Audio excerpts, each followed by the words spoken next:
Hello, good morning class seventh. हम लोग पढ़ रहे थे आपका पार्ट 12 लहरों के गीत। और मैंने आपको बताया था ये एक विदेशी कहानी है। इसका भाग 3 हमने पढ़ लिया बच्चों। आज हम पढ़ेंगे इसका भाग 4।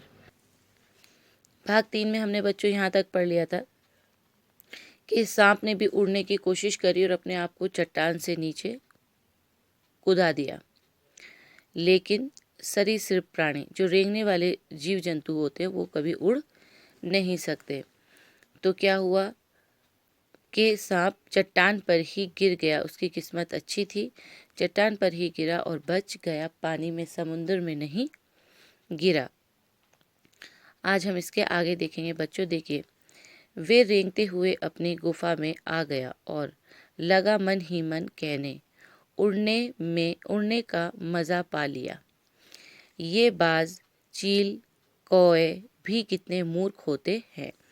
बाज अपनी गुफा में आया रेंगता हुआ और मन ही मन में कहने लग गया कि आज मैंने उड़ने का मज़ा सीख लिया।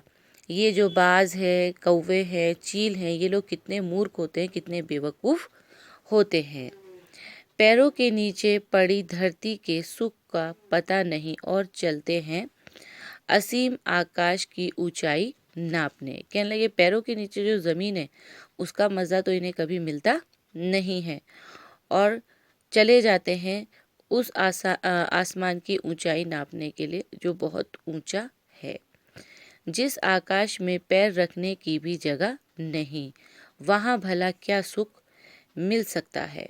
कहने लगा जहाँ पे पैर रखने की भी कोई जगह नहीं है, मतलब जहाँ पर खड़े नहीं हो सकते हैं, भला उस आसमान में भी क्या सुख मिलता होगा।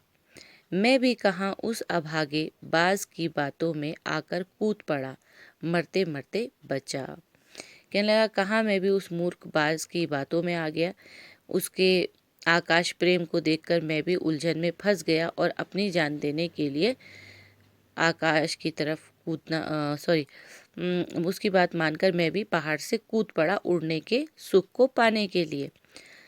शुक्र है कि मैं मरते मरते बच गया। बाज ने आकाश की स्वच्छंदता प्राप्त करने के लिए अपने प्राण की आहुति दे दी, मगर सांप बाज को अभागा कह रहा था। एक बाज था जिसने अपनी आज़ादी पाने के लिए, क्योंकि उड़ने वाले जो जीव होते हैं वो ज़मीन में चलते नहीं हैं, वो आकाश में ही उड़ना चाहते हैं, उन्हें उसी में सुख प्राप्त होता है। बाज ने तो उड़ते उड़ते अपनी स्वच्छंदता पाली, अपनी आज़ादी पाली, लेकिन जो सांप है वो उसको मूर्ख कह रहा है। एकाएक सांप के आश्चर्य का ठिकाना ना रहा। अचानक ही सांप को हैरानी होने लगी, आश्चर्य होने लगा। उसे चट्टानों के नीचे से एक मधुर गीत सुनाई दिया। उसे विश्वास न हुआ। वे गुफा से बाहर निकला। गीत के बोल से स्पष्ट हो चले। सांप ने देखा कि सूरज की सुनहरी किरणें सागर के नीले जल से मिलकर झिलमिला रही हैं। लहरें शोर मचा रही थी, लेकिन उस शोर में एक लय था, मिठास थी। अब बाज अपनी गुफा में बैठ के ये सोच ही रहा था। अचानक से उसे कुछ सुनाई दिया। वो हैरान हो गया। वे चट्टान से बाहर निकला और उसने सुना कि एक मधुर गीत, एक बहुत ही खूबसूरत गीत सुनाई दे रहा था। जब बाहर आके सुना तो वो गाने के बोल, गीत के बोल स्पष्ट हो चले, मतलब साफ साफ उसको सुनाई देने लगे। सांप ने क्या देखा कि सूरज की जो किरणें हैं वो समुद्र के ऊपर पड़ रही है और झिलमिला रही है और लहरें शोर मचा रही है। आज उसके शोर में एक सुर था, एक लय थी और एक मिठास थी। उस लय से गाने की आवाज आ रही थी, उस शोर में एक गाने की आवाज आ रही थी।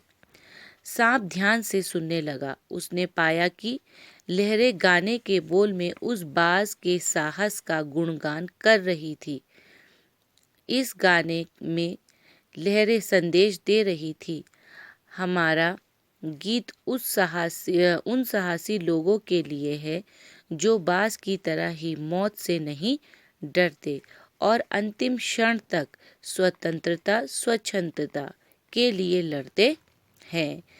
जब बाज ने ध्यान से सुना तो वो जो लहरें गाना गा रही थी वो साफ हो चली और उसमें वो लहरें उस बाज की तारीफ कर रही थी जो मौत से नहीं डरा। उसने अपने प्राण जमीन पर नहीं त्यागे और अपनी आज़ादी के लिए जो उसका हक था, जो उसका आज़ादी थी उड़ने में, उसको पाने के लिए वो निडर होकर पहाड़ी की चट्टान से गिर गया और उसने अपनी आज़ादी पा ली।